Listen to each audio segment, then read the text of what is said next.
হেঁটে মসজিদে গেলে আদমের ছেলে মেয়ের পাপ মিটে যাবে। 3 সালাতের পরে মসজিদে বসে বসে তাসবিহ তাহলিল জিকির আজকার করলে পাপ মিটে যাবে। আর আমাদের মুসলিমরা অনেক যুবকরা মসজিদে আগে যায় সালাম ফিরলে, পরে যায় সালাম ফিরলে পাপ মিটে। তাসবিহ তাহলিল জিকির আজকারের প্রয়োজন নেই, এতে পাপ মিটে যাবে, মান বেড়ে যাবে।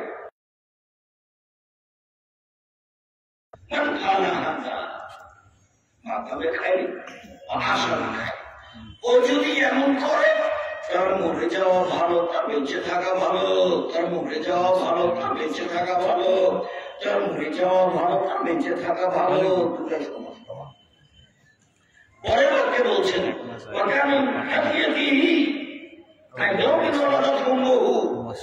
এতে লোকটা হয়ে যায় সেদিনের মতো যেদিন তার মাতাকে জন্ম দিয়েছে। এতে লোকটা হয়ে যায় সেদিনের মতো যেদিন তার মাতাকে জন্ম দিয়েছে। এতে লোকটা হয়ে যায় সেদিনের মতো যেদিন তার মাতাকে জন্ম দিয়েছে। মানে কি নিষ্পাপ হয়ে যায়। কি করলে মনে থাকবে না? 1 সুন্দর করে উঁচু করলে, 2 পায়ে হেঁটে মসজিদে গেলে, 3 সালাতের পরে বসে বসে তাসবিহ তাহলিল জিকির আজকার। মনে থাকবে না?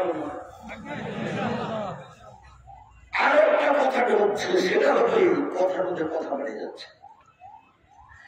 আল্লাহ নবী আরো 2 জায়গাতে বলেছেন নিষ্পাপ হয়ে যায়।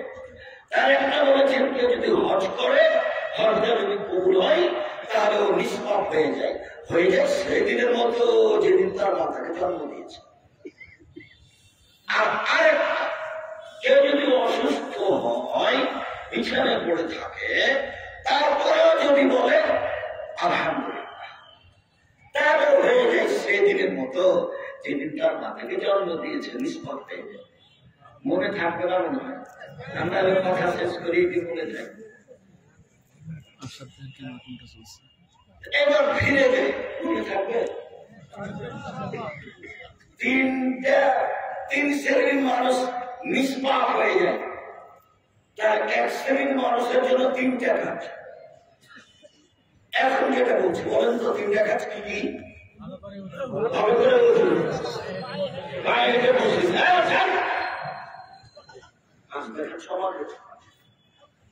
আপনারা যারা আমাকে দেখতে পাচ্ছেন না, আপনাকে আমি আন্তরিকভাবে অনুরোধ করছি কিছুক্ষণ সময় অপেক্ষা করেন। আমিও লম্বা কথা সময় বলবো, এটা আমার পরিবেশ অনুকূলে আমি বুঝি না। আলহামদুলিল্লাহ যতটুকু বলছি আপনি দাঁড়িয়ে থেকে শুনে একটাই দাঁড়িয়ে থাকেন। আমি আপনার জন্য এসেছি, আপনি আমাদের কোনো কাজ দেখাবেন না। 3টা কাজ আছে। আর একটা হজ কবুল হলে, আর একটা অসুস্থ হয়েও বলছে আলহামদুলিল্লাহ। এখন তো মানুষের অসুস্থ হলে দেরি করে না, খালি বলছে সিঙ্গাপুর, খালি বলছে ভারত, চেন্নাই, কোথায় যাবে অসুস্থ? থামেন, 1.5 দিন পাঁচটা ঝড় দেবেন। আল্লাহ নবী বলছেন যে যার অসুখ হয়, জ্বর হয়, তো তার পাপটা ঝরে যায়, মুছে যায়। ওইভাবে কামারের হাপড়ে লোহা দিয়ে, ওই লোহাতে যত ময়লা আছে হাপড়ে দিয়ে যখন লাল হয়ে যাবে তখন সব ময়লা কি হয়ে যায়, ঝরে যায়। আল্লাহ নবী বলছেন, বুখারী মুসলিমের হাদিস, আমি বলি ওই হাপড়ের লোহাতে যে ময়লা যেভাবে ঝরে যায়, স্বর্ণ চাঁদিতে যেভাবে ঝরে যায়, মানুষের অসুখ হলে মানুষের ভাব সেভাবে ঝরে যায়। এ কথাটা আমি বলি, যেটা মোহাম্মদ। এবার ফিরে যাই, মুখ ধুলে মুখের পাপ নেই, তো মুখের পাপ, যে ছেলেটার হাতে বড় মোবাইল আছে, শুধু খালি প্রেমের গল্প করে, কত যে জেনার গল্প করি। আল্লাহ, মুখখান খালি জেনা নিয়ে ব্যস্ত। কত বেটি ছেলেটার সাথে সম্পর্ক আছে, আর ওই নোংরা বেটি ছেলেটার দুনিয়া শয়তান, ওর যে কত ছেলের সাথে সম্পর্ক আছে। আপনি দুইজনই একবারে জেনার মধ্যে অন্যায় হয়ে লেগে আছে।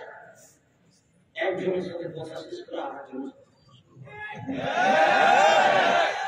ল্যাংটা মেয়েকে দেখছে, এর উলঙ্গ পুরুষ দেখছে, ওর ল্যাংটা মেয়ে দেখছে।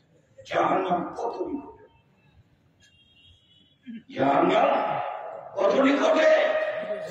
আল্লাহর নবী বলছেন, পৃথিবীর মানুষ শুনে রেখো, আমি দুঃখিত, আমি আফসোস করে বলে যাচ্ছি, আমার উম্মাদ গোপন পাপে লিপ্ত হবে, এটি আমার ভয়। আমার উম্মাদ গোপন পাপে লিপ্ত হবে, এটাই আমার ভয়। বাপ এক ঘরে গোপন পাপ করে, বেটি আর এক ঘরে গোপন পাপ করে।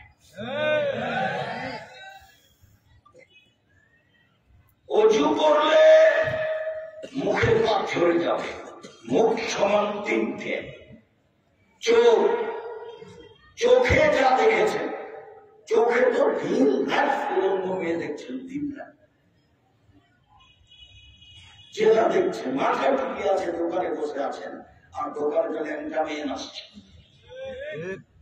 সেটা আপনার জন্য কেমনে বানায়, আপনার চরিত্রটা কিভাবে মেনে নিল।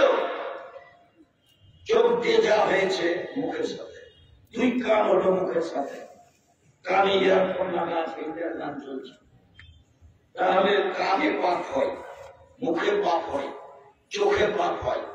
আল্লাহর নবী বলছেন, আইনাটা তাদের জেনা হমান না ছিল, দুই চোখের জেনা হলো চোখ দিয়ে দেখা, ওসনামে জেনা হল ইস্তেমাও, দুই কানের জেনা হচ্ছে কান দিয়ে শোনা। হচ্ছে এই বিষয়ে কথা বলা।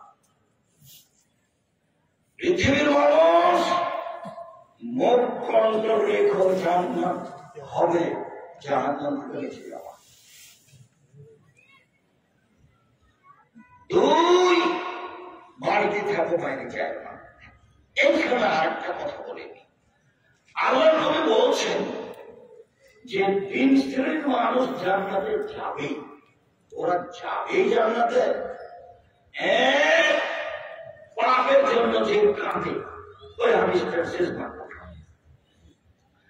তো আল্লাহর নবী বলছেন, লা ইয়ালজার রাজুলু বাকা মিন খাশিয়াতিল্লাহ হাত্তা ইয়ালজাল আমালু ফিদ্দারে। গাভীর বান ওই ওলানের বান ধরে চাপ দিয়ে দুধ বের করে ভিতরে ঢোকানো যায় না, যেমন আমার ভয়ে কাঁদে যে সে জাহান্নামে যাবে না, তেমন জান্নাতে যাবে, জান্নাতে যাবে। আল্লাহর ভয়ে যার চোখে পানি ঝরে, সে জান্নাতে যাবে। 3 শ্রেণীর মানুষ জান্নাতে যাবে, তার 1 শ্রেণীর মানুষ যে আল্লাহর ভয়ে কাঁদে। তো কাঁদে যে সে জাহান্নামে যাওয়া এমনি অসম্ভব, দুধ ওলান বার থেকে চাপতে বের করে ভিতরে ঢোকান যেমন অসম্ভব। কথা বোঝা যায় না নাকি? 2, আল্লাহ রাস্তায় পাহারা দিয়েছে, 3 ধরনের কাজ করেছে। 3, বেগানা নারীকে দেখে চক্ষু নিচু করে যে, এইবার অপর নারীকে দেখে চক্ষু নিচু করে যে, এবার তোমার বড় মোবাইল চলবে, এবার তোমাদের বাড়ির টিভি চলবে, এবার তুমি মহিলা কলেজের প্রিন্সিপাল এগা হলো। জামিয়া সালাফিয়া তো মহিলারা আছে, এদেশের সর্বোচ্চ প্রতিষ্ঠান জামিয়া সালাফিয়া, প্রায় 5000 ছেলেমেয়ে পড়াশোনা করে। আপনাদের দিনাজপুরটাই কম, এটা প্রায় 20 বিঘা জমির উপরে। জানি না একদিন যাবেন, ঘুরে রাস্তাতে চলে যাবে, দেখা বিশাল প্রতিষ্ঠান। আপনাদেরটাও ছোট ছোট দেখে কি হবে, হিংসা দিতে কি হবে, বাড়তেই থাকবে, হিংসা বাড়বে, ভালোবাসে সম্মেলনে যাবে, আর আবার নিজের প্রতিষ্ঠান। উত্তরবঙ্গের জন্য জামিয়া সালাফিয়া তেঘরা বিনোদিনেজ করে, জামিয়া সালাফিয়া প্রায় 5000 ছেলে মেয়ে পড়াশোনা করে, 300 জন শিক্ষক শিক্ষিকা। যখন তখন মদিনা বিশ্ববিদ্যালয় থেকে শিক্ষকরা এসে এখানে শিক্ষকতা করে। 4 জন চলমান মদিনা বিশ্ববিদ্যালয়ের টিচার শিক্ষকতা করছিলেন আপনাদের জামিয়া সালাফিয়া টাঙ্গি করা প্রধান আছে, এটা আজকে তারা ডিস্ট্রিক্ট করলেন 4 জন। ইন্ডিয়ার গুলো সবসময় আছে। সম্মানিত তিনি ভাই বোন, বলছিলাম এইভাবে নিজেকে ধ্বংস করিয়েন না, মুখ করে রাখেন জান্নাত